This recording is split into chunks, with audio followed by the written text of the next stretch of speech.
त्रिपुरा तपसिली जाति समन्वय समितिनि बोखाखै काइचे थाम सानमुं सानै हिमबतक हिमलाइखा तेलेमरा लाहार फियाबा हिमबतक पाइना सिकांग कासुजाखा पुलिस बाय तपसिली रकनि राइट्स न मुथांगै नारकना बागै अ हिमबतक रेली संजलाइमानि फियाबा पुलिस बाय लामा गजारो कासुजाकमाना तुयै खादमा फनगै लाहार कासुलाइखा हिमबतक फाइ मानजानाय र कक्तमा खा तेलेमरा थानानि बिसिं खबजागनाय महरछरा पल्ली मंगल क्लाब गानानि आमचाय कक्तमानो रक्षावै सविमानखा स्रां सल तेलामुरा लालतिला महरपाड़ा चमरिनि सिङि महरछरा हातीजरा काइचिथाम सानमुं सानै हिमबतक पान्दा खलाइलाइमानि त्रिपुरा तपसिली जाति समन्वय समिति फियाबा लामा किसारनो कासुजाखा हिमबतक पलिमंगल क्लाब गानावा सपाइकेनो तिलामुरा थानानि ओसि राजीव देवनाथनि दैफांबाय कासुजाखा हिमबतक पुलिस बाय कासुजाकमानो जलिलायै लाहार कासुलाइखा हिमबतक फाइ मानजानाय र हिमबतक तंग सीपीआईएम हांगर दांफां सुदन दास कल्याणपुर विधानसभानि गोजाम एमएलए मनेन्द्र चंद्र दास तेलेमुरा बखास्ते कमिटिनि तांफां सुभाष नाथ नखबुई हेमंत कुमार जमातिया अजय घोष दे अरुण देव बर्मा আকর্ষণ ওই পারে মায়েরা বোনেরা খাদ্য জোগাড় করতে পারছে না, ছেলে মেয়েকে রক্ষা করতে পারছে না, সন্তান বিক্রি করে দিচ্ছে। আপনারা যারা উপস্থিত আছেন সবাই জানেন মা বাবার কাছে সবচেয়ে মূল্যবান সম্পদ হচ্ছে ছেলে মেয়ে। সেই ছেলে মেয়ে বিক্রি করে দিচ্ছে, ছেলে মেয়েকে বিষ খাইয়ে মা আত্মহত্যা করছে। কোন জায়গায় গেলে এই পরিণতি হয়? এই পরিণতি হয়েছে আজকে ত্রিপুরা রাজ্যে। যারা আমাদের মিছিল আটকানোর জন্য বলে সিপিএম কে মিছিল করতে দেবে না, সিপিএম মিছিল করতে পারবে না, আরে তাদের কাছে আমরা জিজ্ঞেস করতে চাই, চাকরি দাও, রেগার কাজ দাও।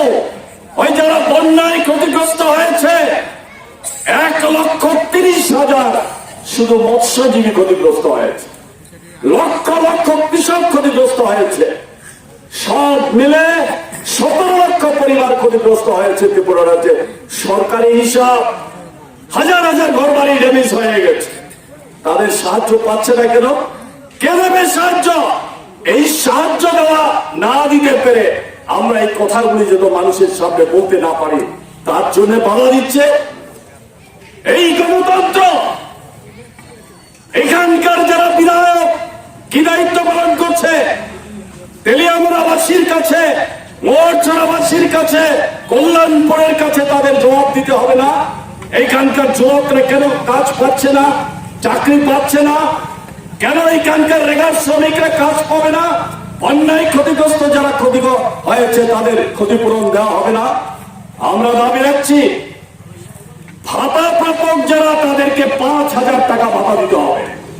যাদেরকে বাদ দেওয়া হয়েছে প্রত্যেকের ভাতা চালু করতে হবে এবং যারা উপযুক্ত হয়েছে তাদের ভাতা দিতে হবে। কেন ভাতা প্রাপকের সংখ্যা বৃদ্ধি পায় না?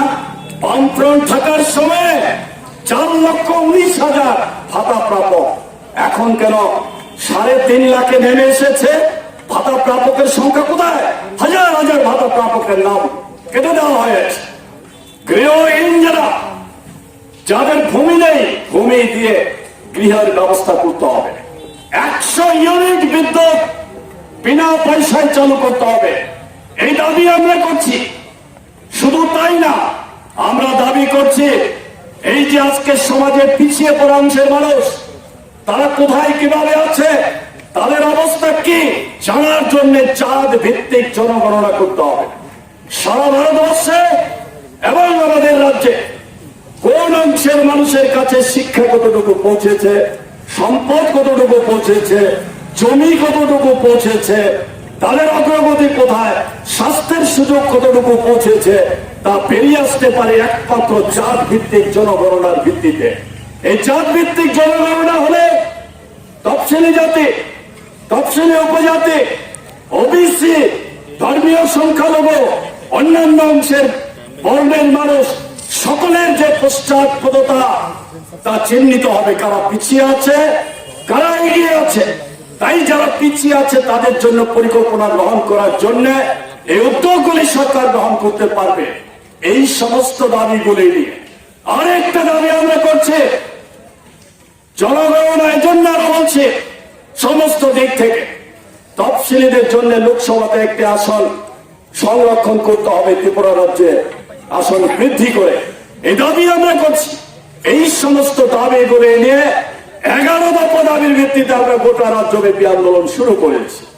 এই আন্দোলন সমস্ত অংশের মানুষের, গোটা রাজ্যের বেকার যুবক যুবতীদের, রেগার শ্রমিকদের, ভাতা যারা প্রাপক তাদের জন্য, গৃহহীন যারা তাদের জন্য, এই সকল অংশের মানুষের দাবি নিয়ে আমরা আন্দোলন করছি। আমরা দাবি করিনি এইখানকার বিধায়ক বিধায়িকাকে পদত্যাগ করতে হবে, আমরা দাবি করিনি মানিক সাহাকে পদত্যাগ করতে হবে মুখ্যমন্ত্রীর পদ থেকে, আমরা তো এই দাবি করিনি। আমরা দাবি করছি আমাদের দাবি পূরণ করো। এই দাবি আমরা আকাশের চাপ ফেলে দাও, এই দাবি তো করিনি। বিনা পয়সায় লেখাপড়ার ব্যবস্থা ছিল, এখন কেন টাকা দিয়ে পড়াশোনা করতে হবে? এই যে বিষয়গুলি, এইগুলি বিবেচনা করার জন্য আমরা এই দাবি। তাই আমাদের মিছিল আটকে দিয়ে যারাই এখানে এই সমস্ত ষড়যন্ত্র করছেন, বিধায়ক হতে পারেন, বিধায়িকা হতে পারেন, জনগণের জন্য কাজ না করে জনগণের কণ্ঠ রোধ করে রেহাই পাবেন না। আগামী দিনের জন্য আপনারা তৈরি হন, জনগণ তার উপযুক্ত জবাব দেবে, তার জন্য আপনারা প্রস্তুত থাকুন। তাই আজকে আমাদেরকে বাজারে যেতে দিলেন না, রাস্তায় বসে আমরা এই আন্দোলনের কথা সংক্ষেপে মানুষের কাছে বলতে বাধ্য হলাম। এবং পথ চলতি মানুষ যারা গাড়িতে বসে আছেন, রাস্তায় দাঁড়িয়ে আছেন, আপনারাও আমাদের কথা শুনে আমাদেরকে সহযোগিতা করেছেন, এতে আপনাদের কিছুটা অসুবিধা হয়েছে, তার জন্য আমরা আপনাদের কাছে দুঃখ প্রকাশ করছি। আর এই রাজ্যে গণতান্ত্রিক অধিকার যেন প্রয়োগ করা যায়, তার জন্য আপনারাও এগিয়ে আসুন।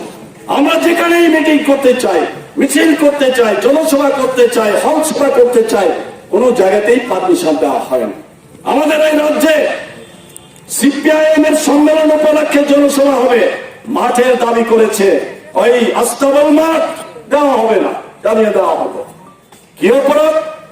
এইভাবে সমস্ত জায়গাতে এখানে রাজপথে মিছিল করতে পারবো, ওই মহোৎসব বাজারে যেতে পারবো না। কি অবস্থা এগুলি? প্রশাসন, পুলিশ প্রশাসন তাদের নিজস্ব যে চিন্তা ভাবনা মেরুদণ্ড, মানে তাদের যে এই সাংবিধানিক দায়িত্ব পালন করার কথা, সেটা তারা গুরুত্বের সঙ্গে তারা সেই দায়িত্ব পালন করতে পারছেন না সব অফিসাররা। কিন্তু কিছু কিছু অফিসাররা করছেন। আবেদন করব, কর্মচারীদের সঙ্গেও তো প্রতারণা কম হয়নি। কোথায় সত্যম পে কমিশন ধোকা দিয়েছে, টিএসআর কে অনেক সুযোগ সুবিধা দিয়ে দেবে, ধোকা দিয়েছে, একটা প্রতিশ্রুতি পালন করেছে। সমস্ত দিক থেকে এই সরকারটা একটা ব্যর্থ সরকার, আইন শৃঙ্খলা জঙ্গলের শাসনে পরিণত করেছে, গণতন্ত্র নেই, গণতন্ত্রের গোলা টিপে ধরেছে এই সরকার। তাই এর বিরুদ্ধে আমাদের আন্দোলন আগামী দিন আরো তীব্র হবে। এই আন্দোলনে সকলের সহযোগিতা চেয়ে আপনাদের সকলকে আবারও ধন্যবাদ, অভিনন্দন জানিয়ে আমি আমার বক্তব্য শেষ করছি। ইনকলাব জিন্দাবাদ।